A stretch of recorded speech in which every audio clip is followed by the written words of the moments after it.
So this is the interesting part of this house. The previous owner was kind of like a hoarder. When we opened up the wall in the basement, a part of that, where it was leakage, water was leaking, we found black mold. So we're meeting up with my buddy Mehdi. He's a real estate investor in Toronto, and he's bought a triplex here. Now he's getting more and more into larger multifamily deals, but I figured we'd take a look at this triplex and see what he's done with it and how good an investment it is. He bought it, he's rented it out, renovated it, and he's thinking of refinancing it now, which is an amazing strategy. It's called the BRRRR strategy. We're gonna get more into it in a little bit, but let's go meet up with him.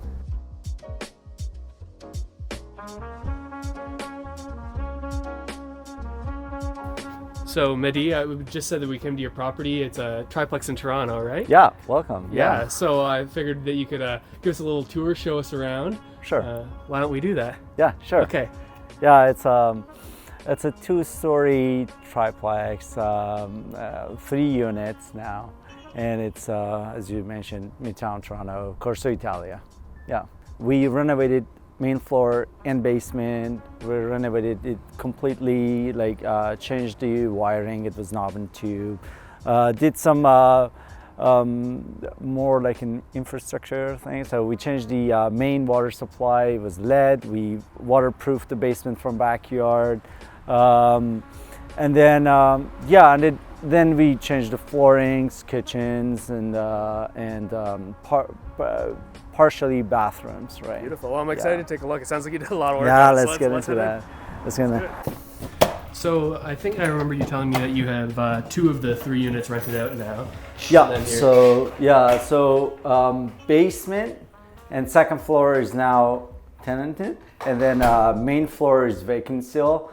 We are trying to find a good tenant for that. That's the unit that we're gonna see. Yeah, this is a 1-bed, 1-bath unit. So we changed the flooring, we changed the kitchen, new cabinets, new appliances, and then everything else is here pretty much the same. Like cosmetic stuff, we changed the doorknobs and then in the lighting fixture all new.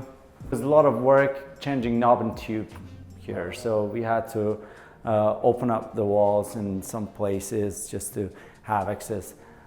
Fortunately, second floor was already, like, majority of it was new wiring, so we had to change like part of that in the bathroom, and then so we opened up the wall in the bathroom, and it's very hard if we want to do it like if there's already tenants over there. Yeah, it's like very hard, but we were fortunate, so that was done. And then the rest was here and downstairs. Okay. So there was a tenant there. There was one tenant who stayed. There was one tenant during the renovation process. Okay. Yeah. So we managed to like change the old wires over there, but it was only in the bathroom. Okay, so they were okay. Like you didn't have to send them to a hotel or anything. You could. Yeah. We put we put like a couple of holes on the wall and fished the wire and then changed the wiring. Beautiful. So yeah, that was easy. So you didn't even have to do too much on the drywall. Then, No. Yeah. I was like, we were lucky. Yeah, but here in the main floor, we opened up a lot of walls. Yeah. Flooring was hardwood here, with very old hardwood.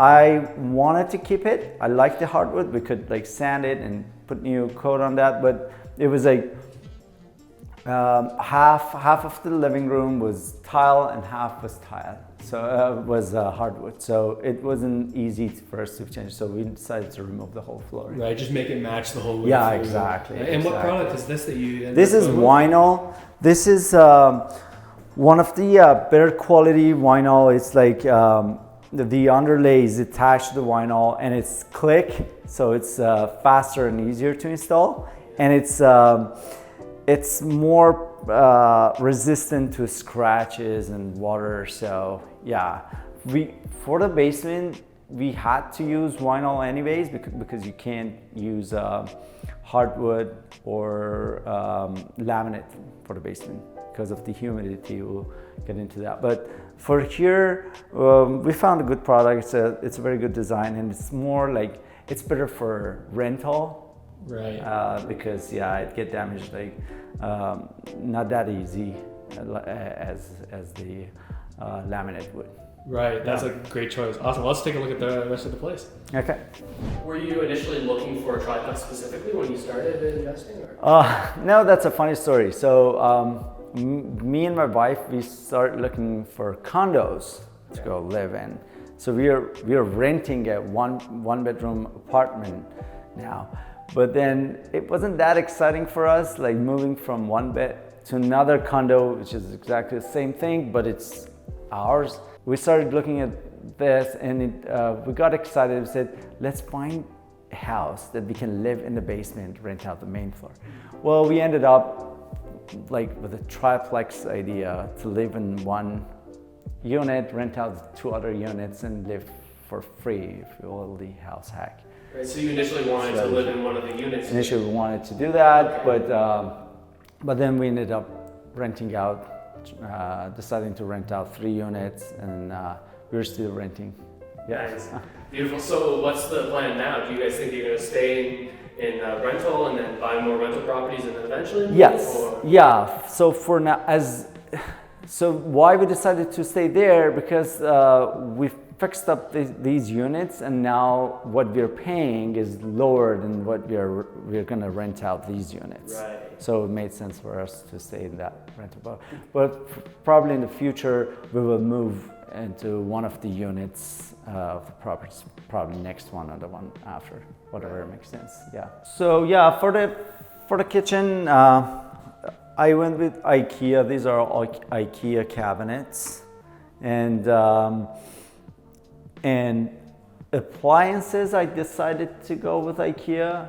I don't know, I have no prior experience with IKEA appliances, so, and I'm not sure. I think it's Whirlpool, but I'm not sure.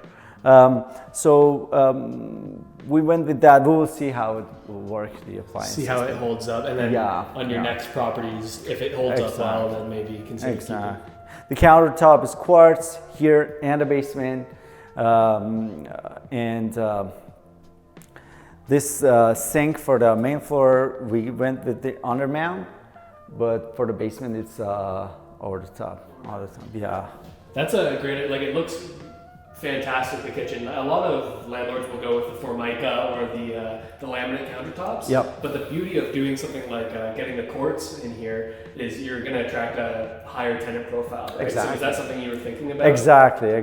It will help us get more applicants, and people would love it. And then it's more durable. So if you put laminate and then something happens, it scratches easily. Of course, this one they should take care of that, but it's again more resistant to stain. And this actually is quartz. Quartz is more resistant to stain than the actual marble. Okay. So we went with this. And so things like this and backsplash and these, it's not like everybody will do that in the rental unit, but if you do that, if you, I tried my best to put quality material here. So I thought when the tenants are happy, they would take care of the unit more, or we can attract better profile of tenants. Potentially less turnover too, because I know that can be expensive if you have some vacancy. But if you get a good long-term tenant in there, then exactly. Maybe a little bit less so in Toronto because how fast the rent goes up. But. Exactly. Yeah. Well, you don't want turnover every year though, right? It's like the expenses, the cost would be much higher. But if the idea would be probably they move every 3-4 years. 3 or 4, to keep up with the rent. Awesome. Yeah. So in Toronto, a triplex like this would be pretty expensive, right? So this one, it was listed initially for $890,000, and so we negotiated. At the end, it was $874. So $874 was the purchase price. Yeah. So plus $20,000 for the closing cost. So it was 894. 894, Yeah. about 20,000. So how did you finance the deal? So I have a bit of saving. I put 20% down, 20%. and the rest of it. So the bank considered rent from 2 units. So that helped us to get approved for the loan. Nice. Yeah. So you were in it. So the down payment was roughly like 160,000. So the down payment was 160 something. 160, Yeah. then 20 for Yeah. closing. So you're 20 for 180 into 180. Yeah, exactly. Okay. Exactly. And then you And then- renovated, right? and then so again we renovated. We put 70,000 at the end, but the initial budget was much less than that. Because we thought, okay, it's flooring, it's like kitchens, and it's like paint, new paint and stuff. But then we found out that the wiring, the old wire knob and tube was like more than we anticipated. So we had to like remove the ceiling and open the ceiling and downstairs, open the walls here. That added up. We found lead pipe as a main water supply. So we had to change that one to copper. And then the waterproofing itself was more expensive than we thought. And then what else we had? We also, when we opened up the wall in the basement, as part of that, where it was leakage, water was leaking, we found black mold. So we had to, that was a process. So you like hit everything. You hit water Exactly. damage, you hit Yeah. mold, you hit knob and tube. Yeah, and then these are, and this is my first project, so I didn't know about these things, and it was very hard. So I talked to my contractor. It was very hard because it was drywall. Once we opened it, we found out the black mold. There's black mold. So we had to remove drywall. We had to remove the structure, put new structure, put new isolation, and then close the wall. So we didn't really change many things here. There was a window here to the backyard. We closed the window, put a mirror here, and we put a cabinet here, kept the old vanity, and then put a new shower door, but didn't do a lot of changes here. So we didn't change the tile. The tiles are old. They were in good condition, so we decided to keep that. Old, but they look clean, right? Yeah, Like, they were exactly. They were clean. But what was your pretty thought much, process in getting rid of the window and then putting the mirror here? Like, what did they have before? so I don't know why they had it. It was natural light. It was good, but it was right on the center of the vanity. So you need to put, so what we were thinking was that we need to keep it normal as possible. When people go to bathroom, they need a mirror in front of them, in front of the vanity. So if you see a window and the mirror is off center, it's kind of weird, right? Yeah. So that's why we decided just to close it. Yeah. And the window was on the, like next to the separate entrance to the basement. Okay. So it will give the tenants on the basement more privacy, the tenants here more privacy. So yeah. Feels like there were a lot of good reasons to do it. And like it is a really nice look with that big, huge mirror there and the nice vanity lights above. That was an addition too, right? Putting in those vanities. Exactly. Beautiful. Yeah. So the light was very weird. It was the other side. So we had to fish the wire and put the light over there. Wow. Yeah. And pro tip too with the fan, putting it on the same switch, right? Yeah. So because there's no other ventilation here, I wanted to make sure that the fan always works when somebody is here, take a shower. It will keep the whole bathroom dry and less maintenance will be needed. Yeah. It will prevent mold and stuff. Yeah. Because even if the tenant knows there's a fan there and they should turn it on, they don't really care. It's not their place. Yeah, right? exactly. So exactly. That saves you in the long run. We could have used a more silent, if you want, fan. It was already there. We didn't know that, so it's all experience maybe. Yeah, absolutely. Yeah. Here's the backyard. We changed all the fencing, put new walls here, and then yeah, I've tried to make it nice, and yeah, that's the separate garage. Oh, nice. So it seems like that you made it really private with these nice and tall fences. Yeah, But is yeah, that the height yeah. before as well? Or? Well, these were the height before. Here, actually, there was nothing before, so these are new, but it's by the standard. And we consulted the neighbor, so they were okay with this, so we put it up Yeah, here. they get more privacy too. Yeah, like, exactly. It's a win-win. Exactly. So the separate garage, that's a nice, I'm going to close the door here for you. Yep. That's a nice added benefit. What have you done for your approach to that? So the garage was, so this is the interesting part of this house. So this house was all like the previous owner was kind of like a hoarder, but everything was here in the garage. It was like full when we came here. It was like we couldn't even walk into that. And then when I bought it, we asked them to empty it, but they couldn't remove a lot of stuff. So when we bought it, I think I removed 2 bins, like construction bins, and it was like, the funniest thing was the soaps. So we had like probably like, I don't know how many, like 50 boxes of soap bars. Soap bar. It was like old soap bars.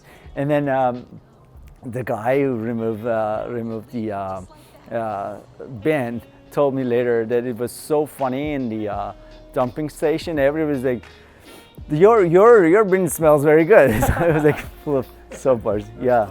One spot we included with the main floor, so the other one would be free. So we will advertise it and rent it out. It could just be to somebody else on the street who has an extra car. Exactly. Yeah, Okay, exactly. nice. Probably the best use of these garage would be laneway housing.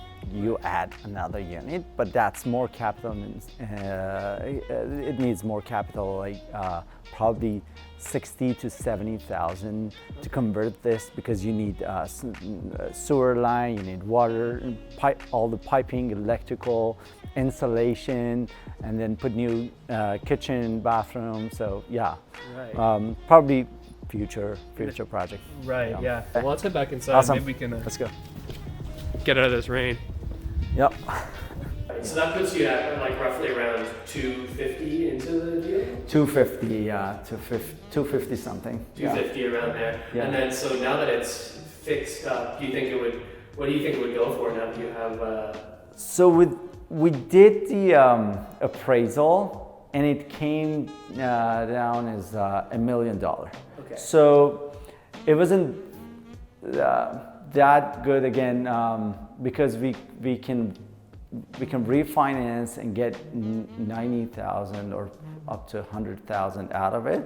So we'll leave around like 150 in this deal. So that's like the BRRRR strategy, right? Yeah. So some people might not know what that is watching. So do you want to go over why that strategy is so? yeah, sure. So yeah, that's a very interesting strategy, that you buy a house at a discount price.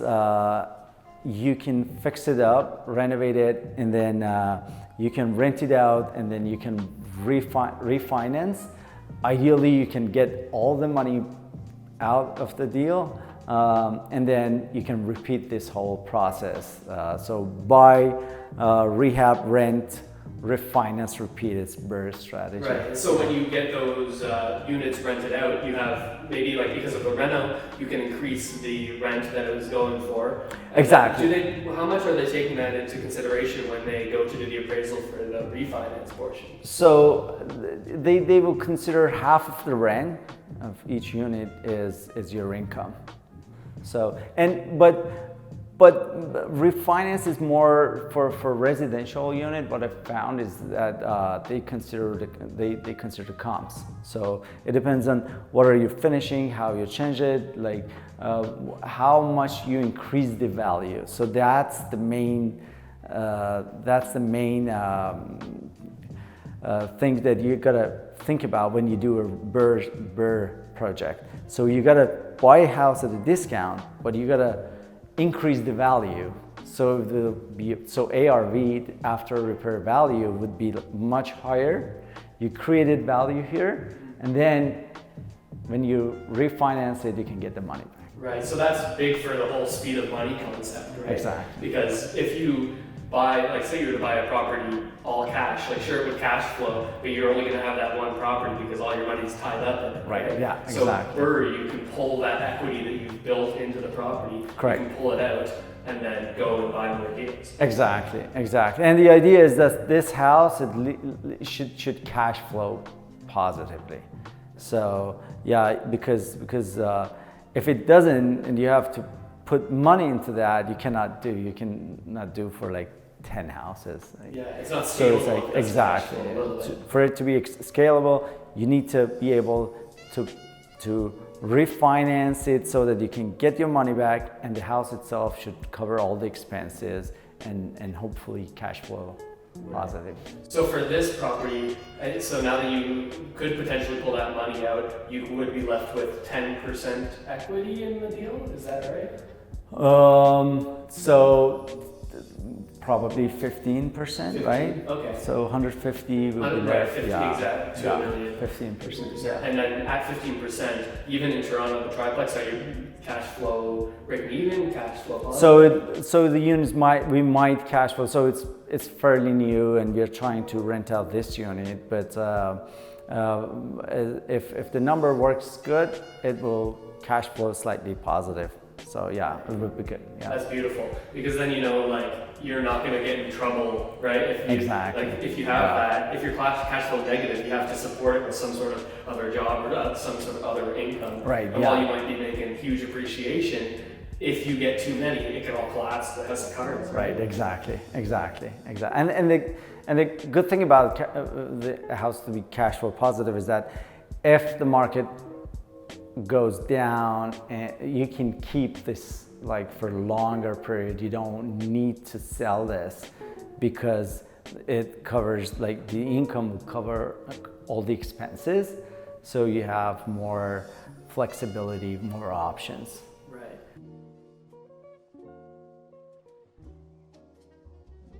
If we said, like, on average, just like a safe bet over time, it would probably, like, if we say 3%, that's 3%, probably a pretty safe number, right? Yeah. So 3% of $1 million each year is 30,000, right? Right. So that's 30,000, and so that's 30,000. You're cash flow neutral, or do you want to say $100 cash flow? Or? I would say $100 per unit probably. So $300 for the whole. 300 times 12. Doing fast math, I'm not so good at this. 36. 36. In a year it would be 3,600. 3,600. Per 30,000. Per 30,000. So like 33, 34. So 33, 34, and then the other aspect of the investment return is the principal pay down of your mortgage, right? Exactly. So if we consider that, so now it's like, so in the beginning, most of the payment would go to interest, and the smaller amount would go to mortgage pay down. But it's like, let's consider each month $1,000 would go to mortgage pay down. So it's like another, like probably 12 to 15,000 mortgage pay down. So it would be plus that 33, 34. It's like roughly $50,000 a year. And yeah, equity created. Yeah, that's beautiful, because we figured out the numbers that you're $150,000 into the deal. Yeah. Right? And each year you're making back 33%, right? Like on your money. So that's the way. And that's like with this deal that, like, a lot of things went wrong, and there's like not a lot of room for that cash flow and that mortgage pay down, and it's still a 33% return on your investment each year. Yeah, exactly. This is the beauty of real estate, I think. Yeah, that's why. Yeah, like what other investment vehicle can you use this? Exactly. Yeah. And the best part is that the tenants are paying for the mortgage pay down, and hopefully from now it's like this investment will stand on its own, And then, of course, we need property management, as like maintenance, these kind of stuff. But it was then on its own, it will let me move on to the next investment. Yeah. So that's huge. That 33% is great because that number is only going to go up and up as rents increase over time. Exactly. Right. Exactly. And maybe later on it appreciates a bunch and you can refinance again and pull out money. Maybe you only have $25,000 in the deal. Exactly. And you're making 60, then it becomes 200%, right? Correct. Yeah. Exactly. It would be. That would be a very good case if we can like for sure after certain number of years, I'll be able to take out all of this money out, take all of this money out of this deal and move to the next one. Beautiful. Yeah. But again, like my plan for the next one is to move to a less expensive area where the numbers work better, so I can add value to the point that I can take all the money out. And then you take all the money out and you have infinite return on investment, exactly. right? Like it's complete because you have no money left in the deal, right. And whatever amount you're making is just exactly. paying you for the value that you brought to the property, pretty much, right? Yeah, exactly. Yeah. Exactly. That's beautiful. Yeah. So if anyone wants to get in touch with you for any reason, maybe ask some questions or anything, do you want to share any contact info? Oh, absolutely. Yeah. So I have an Instagram account that I share the pictures of the project. It's at Invest with Mehdi. It's Invest with Mehdi. Awesome. And then yeah, so I'm I there. can put that in the bottom of sure. the post for the YouTube video so everyone can find you there. Yeah. Awesome. Awesome.